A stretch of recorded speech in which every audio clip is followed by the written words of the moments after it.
pinahrung swaraning Prabu.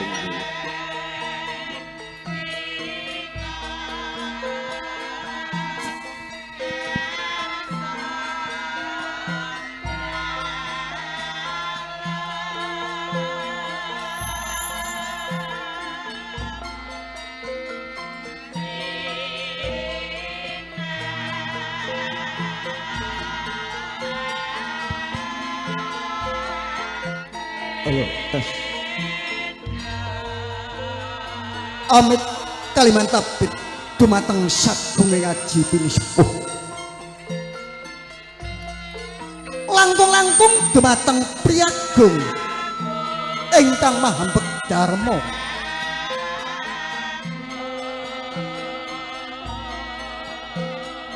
Keparang kawula nyelatur sawentawis kanthi hanetepi panyuwunipun Bapa Mulyana tuwin Ibu Ani Subakti ingkang hamengkugati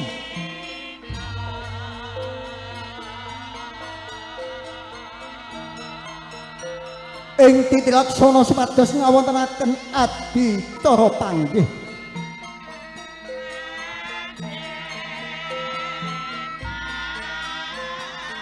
sinten ingkang mijil saking gedhong kencana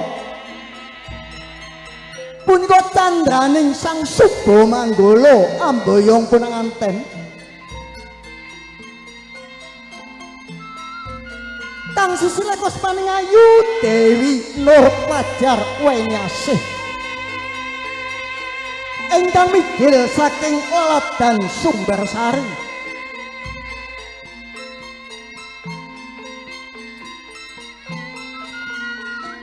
dasar ayu rupane nenggo ing busana miwah baut ambeksa budaya Jawa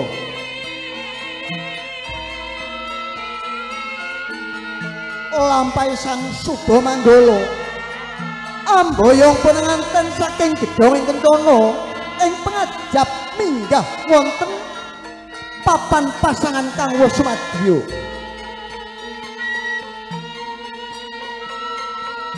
alon anggone lumaksana Sang Suba Manggala dasar anggone lumaksana nganggone nuting Rama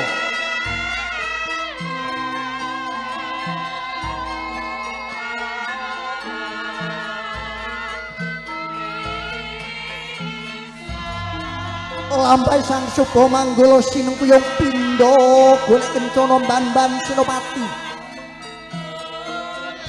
minggaing Manggala Yuda kang wis siap saga angaya wajib andheraken jangkaring ponanganten putri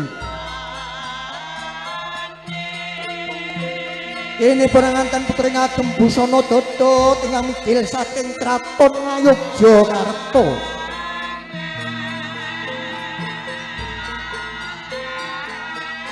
lampahe ponanganten putri kadampet bapa tuwin ibu sinengkuyung wanita sak kembaran kang tumuli gendong kembar mayang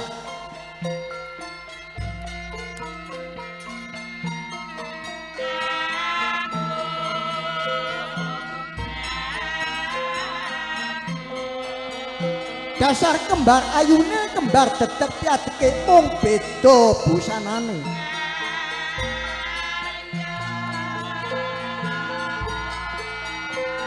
kene ponanganten putri wis ndungkap satraing papan pasangan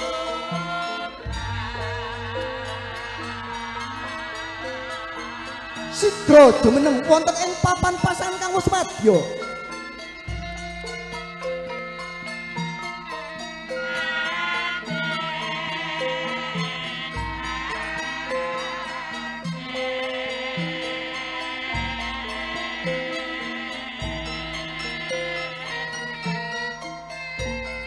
kene ponanganten putri wis ndungkap ana sak papan pasangan kang swadra sidra kendel sawetawis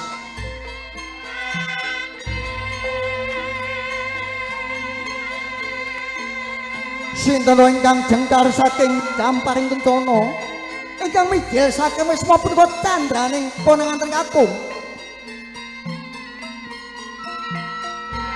kang sesilih Bambang Bagus Andika putra katung saking panggenipun Bapa Lasimantur Ibu Suparti kang midil saking tlatah Sumber Agung.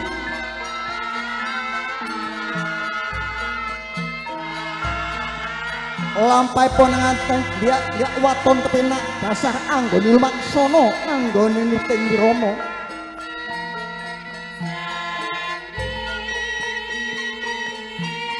Sinungkuyung dijoko sak kembaran kang tumuli gendong kembar mayang.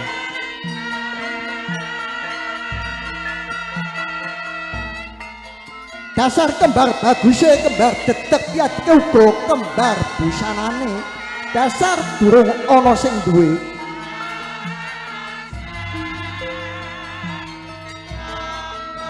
Sepeda maju datang oleh saya ngingetaken kulawarga ingkang tebih anyelaong.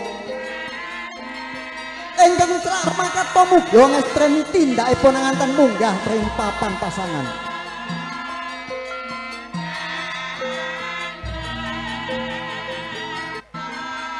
Alon anggon maksana kadampit bobot lenibu wis dungkap satraing papan pasangan.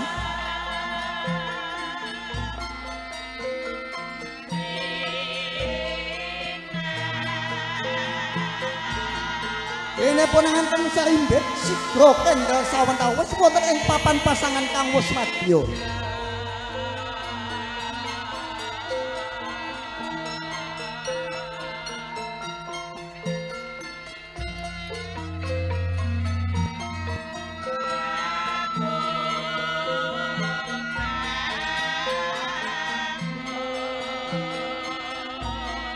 Tepeng catur Mitraya kumlawe astane mriku kawontenaken bebalangan Gantala.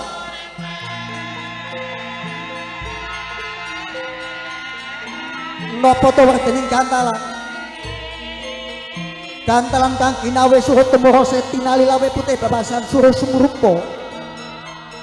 Sira wis kasembatan anggon nganca alam ing bebren engkono dono ati talining pernikahan uga kang sinebut akad nikah.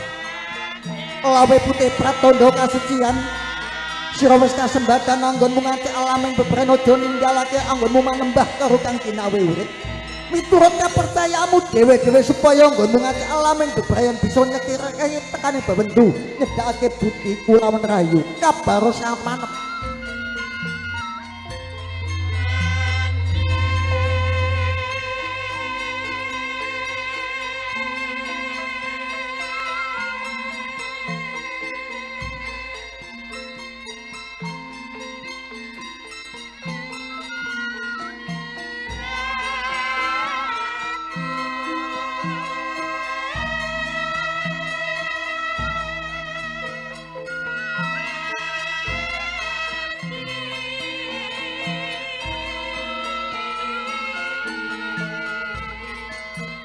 Dene penanganten sarimbit kasiramus karis taman mugi lumuntur ing karis taman panjingo saged andayani kagem penanganten sarimbit.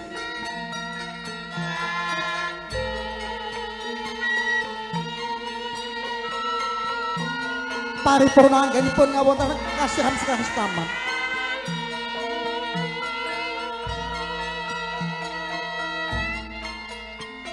Dene penanganten putri ngawontenaken rasungkem pratandha dados garwa ingkang bektulan tansah minta tanggung jawab.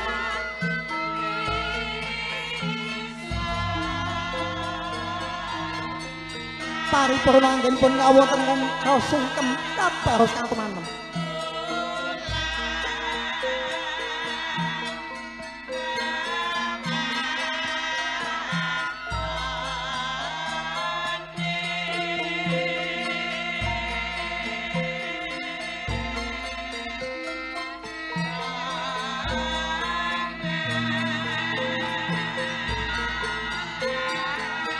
Datang terus wigawigih ponanganten kakung minta pangwasaning Gusti mecah tigan nabaring tigan manjinga wiji ingkang murni kagem ponanganten sarimbit.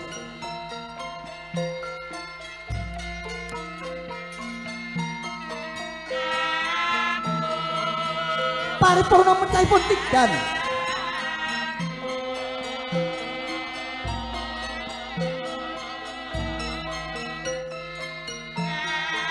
Panangatan putri mendet cantik yang kendono nyerang suku ingkang roko. Tondo dados garwa ingkang bekalitip tansah minto pangayoman.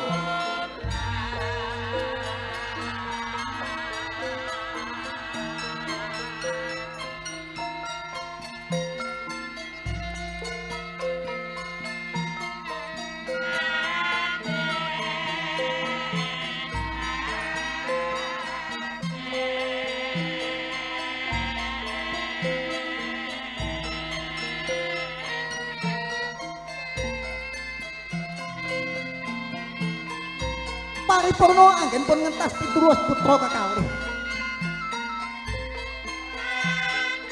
Kabar kang temanem ing mriku bapa kula lan ibu sampun siap sogo ane wajib.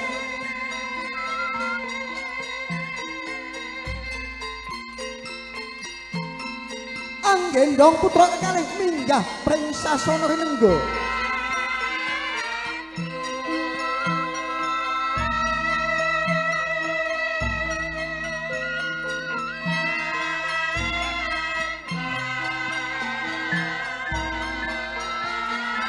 Lampai pananganten srebet kagendong bapa tur ibu minggah wonten ing dampar adine kencana.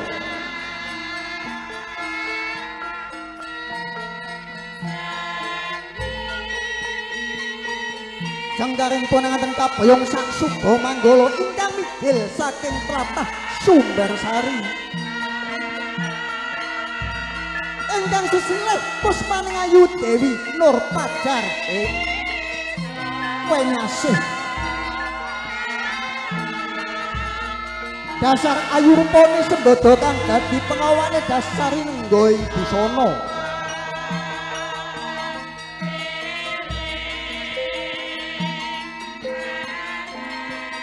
Lampai pananganten sepecak maju datan oleh mugi ngangetaken kulawarga ingkang tebih nyelak ingkang celak rumaketa. Mugi ngastreni tindakipun pananganten munggah pring papan kang wus madya.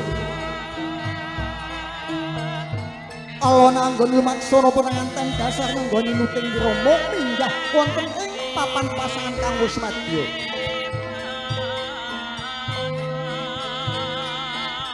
Lampai pananganten sinungguyung pindha gone kencana mban-mban Senopati. Minggah manggala yuda kang wis siap soba wajib andheraken minggah wonten ing papan pasangan.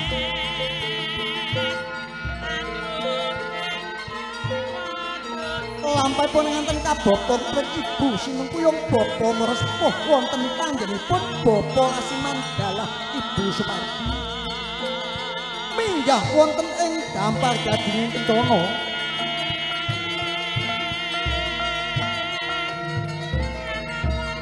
Kene sang suba manggala wis dungkap satraing papan pasangan kang wis madya minggah wonten ing sasana pinajang.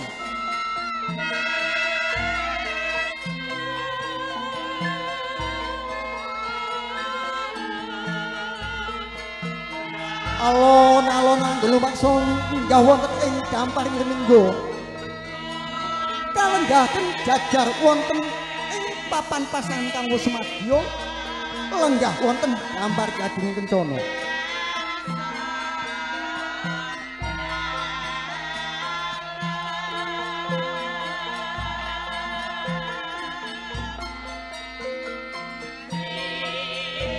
Dene pananganten sarimbit kalenggahaken wonten ing sasana rinengga kalenggahaken bapa tur ibu panjenenganipun Bapa Mulyana Tuwin Ibu Ani Subakti.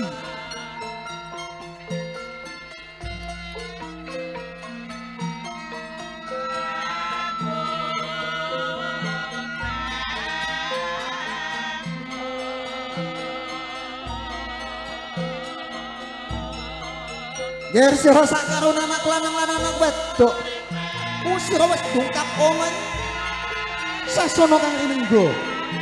Sira sakarone taun lungguh ning ana papan pasangan kang wis madya. Mugi pananganten sarembet kesel lenggah wonten ing dampar rinengga kang wis madya.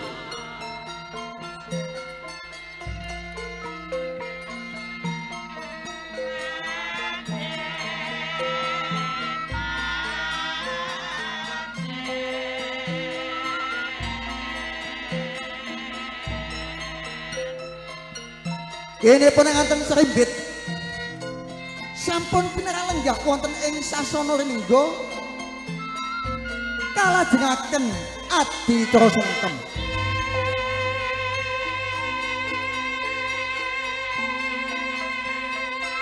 Mugi-mugi pananganten saribet kersa jengkar anggenipun pineralenggah marak sowan wonten ngarsa Bapa Mulyana lan Ibu Anispati.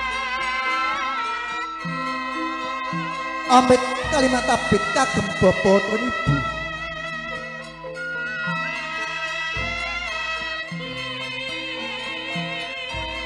Kawula putra kalih Andika tuwin Siti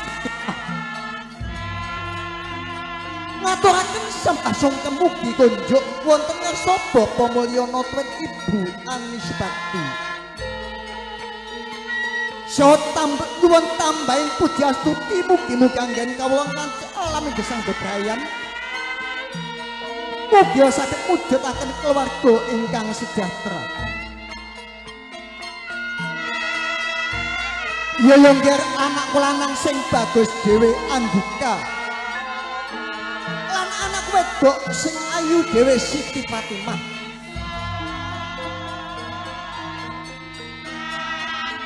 Darbek sira ngaturke sembah sungkem marang wong tuamu tak tampa tangan kula ya Mbyan.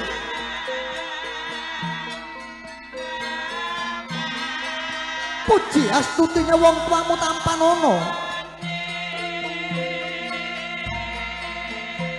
Kawula nggih Bapa lan Ibu kawula tampi mugi-mugi saged dadosaken jimat palipih dumateng kawula sarimbit. Kanthi pujiastutipun Bapa lan Ibu ingkang kawula suwun mugi anggen kula anggep wonten samudraning bebaran agung saged mujudaken keluarga sakinah mawaddah warahmah. Ya yongger anak lanang sing bagus dhewe Andika lan anak wedok sing ayu dhewe Siti Fatimah. Donga pangujine wong tuamu muga-muga bisa ngiringi laku jantramu anggonmu ngacek alaming bebrayan. Paripurna anggenipun marak sungkem wonten ngarsa Bapa Mulyana lan Ibu Anispati. Jangkaring pananganten marak sowan wonten ngarsa Bapa Lasiman lan Ibu Suparti. Lampahipun pananganten tansah gegonilan kencang tiyang tuku batuh datan motindang serambut pinara sastra. Pancene lagi ketaman bayuning Bathara Asmara.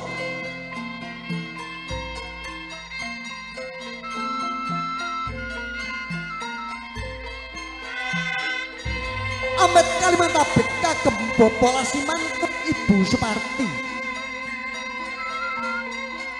Kawula putra kekalih Andika tuwin Siti Fatimah. Ngaturaken sembah sungkem mugi kunjuk wonten ngarsa Bapa lan Ibu saha mboten kesepen tansah nyuwun tambahing puji astuti.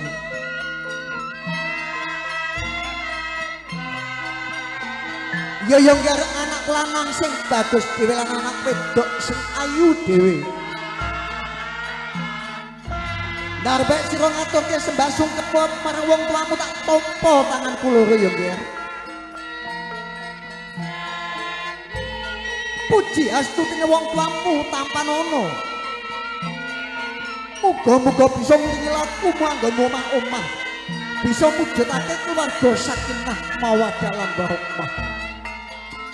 Duh Bapa lan Ibu, kawula tampas kula kekalih mugi-mugi saged dadosaken jimat palipih anggen kawula ngajak gesang bebrayan. Ya yongger anak lanang lan anak wedok tuga kira digawa sing adati yongger. Uga anggonmu ngajak alam yang gesang bebrayan bisa dadi keluarga kang agung, bisa langgeng, bisa dadi tepo tuladaning kawula ing tlatah jalan abokat. Muga-muga sira sakarone bisa mujudake kang dadi kekudangane Bapa lan Ibumu. Bisa sira sakarone bisa ngetrakne kang tinembung ing ngarsa sung tulodo ing madya mangun karsa tutpuri Handayani dumateng sagunge tamu kang pantes Nudarsana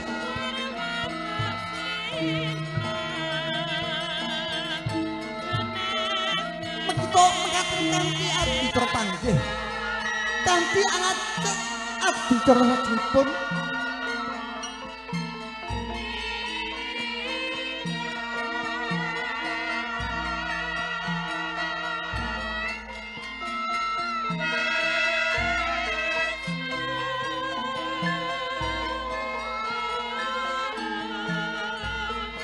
ini penanganten serimbet ametik Rajakaya kacang kawak bele kawak benguk kawak kacang kawak adi ari-ari ngunduh Rajakaya saking panjenenganipun penanganten kakung mugi lumuntur ing Rajakaya kang sinebut kacang kucur mugi saged Handayani kagem punanganten serimbet paripurna anggenipun ngawontenaken ametik Rajakaya kang sinebut kacar kucur jumbuhing punanganten kekalih mugi saged manunggal tujuanipun manunggal kekarepanipun manunggal nyawiji ingkang dados sedya panyunipun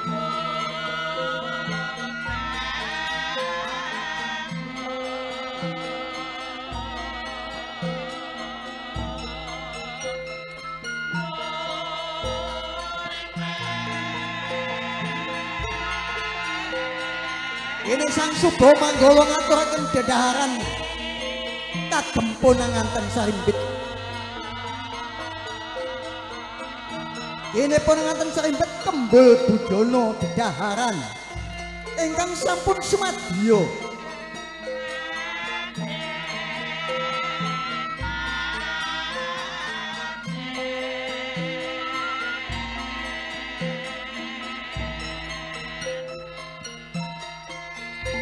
ini punanganten sarimbit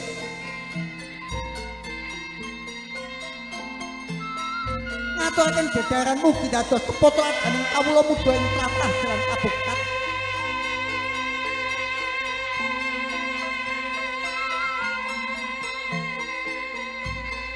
paripurna anggenipun ngaturaken dedhaharan angunduk tirtane meneng kagem punanganten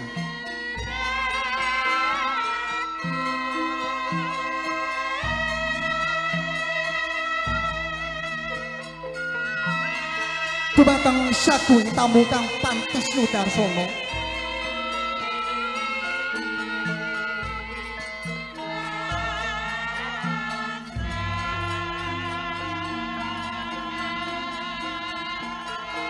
kene punanganten sarimbit anggelar kang sinebut ulam lembaran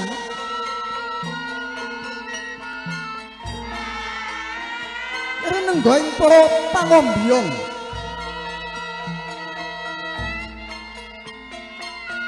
mugi-mugi saketa Handayani kagem punanganten sarimbit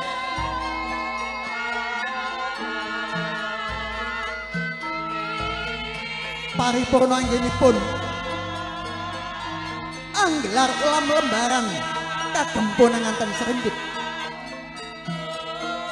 lenggahing punanganten sarimbit rinenggo dene para pangombyong ing punanganten kanthi tumut memuji mugi-mugi dumangkaing gesang bebrayan saged dados keluarga ingkang agung keluarga sakinah mawaddah warahmah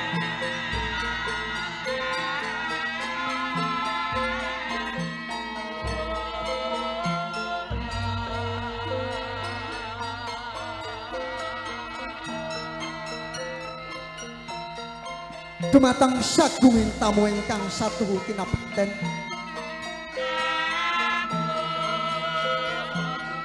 mekaten kanthi adicara panggih saking panyuwunipun Bapak Mulyana tuwin Ibu Ani Subakti mbok bilih kawula pangombyong Anggenipun marak sowan wonten ngarsa Bapa Mulyana kirangi pantes tebihipun tata kramsa kirangi trep Subasita.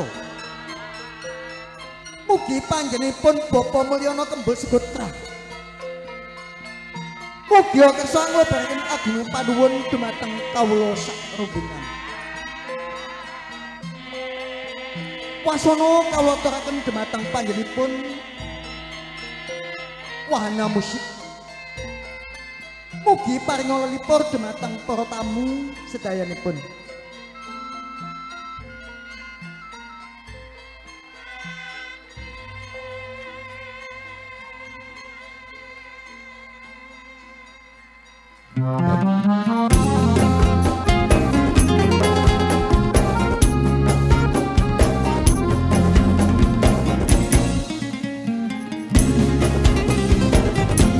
Iki crita kisah wong mantu, wong Jawa ya wong Melayu, sedulure kabeh diundang, tangga-tanggane ya dikon rewang. Dina Setu kita sinoman, dina Minggu kita kondangan, pas mangan kita pamitan, nek salaman ora kosongan. Kondangan, kondangan, kondangan. Nyewa kemaya, nyewa pinggan, rusi meja kanggo jagongan. Kemai gawe payungan, ora kene panas, ora kene udan. Dina Setu kita sinoman, dina Minggu kita kondangan. Mangan kita pamitan, nek salaman ora kosongan. Kondangan, kondangan, kondangan.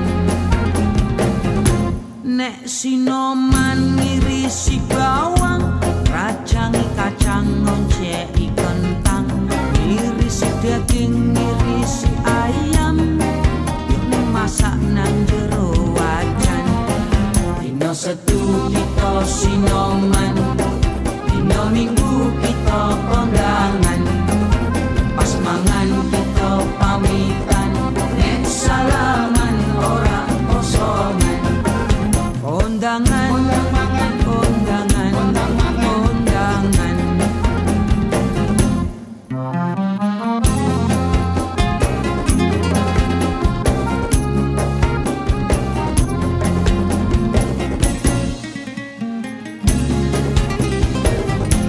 Godhong pisang ya disuweki, wis lemper ya bungkus koji, dikukus ya digeneni, wis mateng ya dicicipi.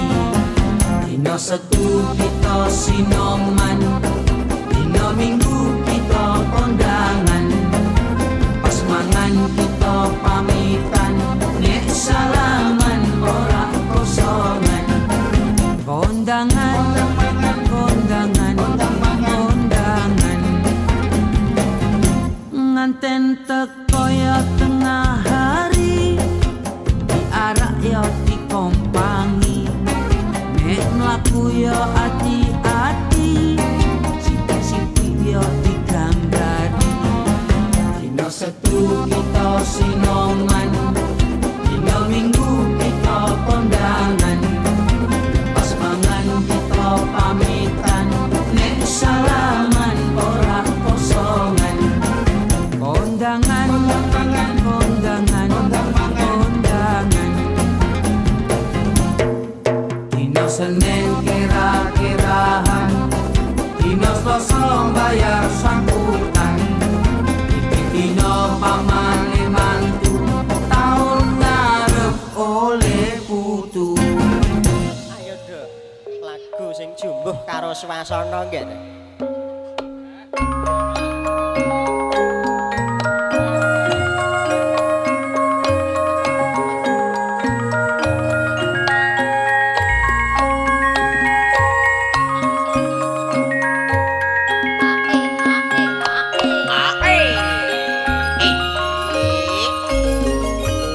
Aja jadi so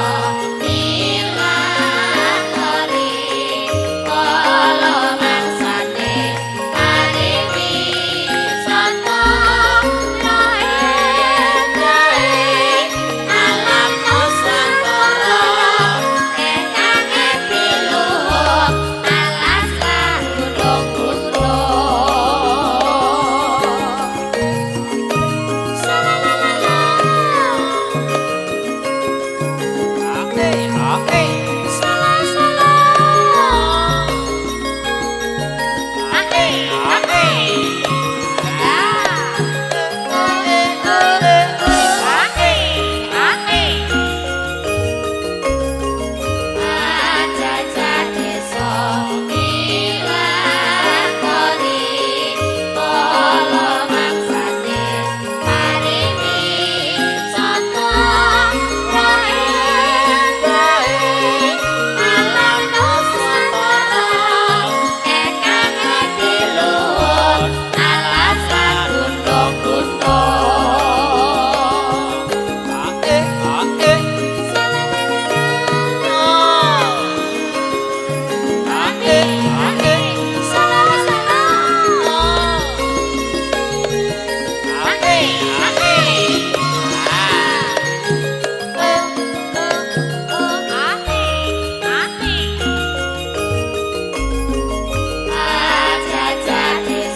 bisa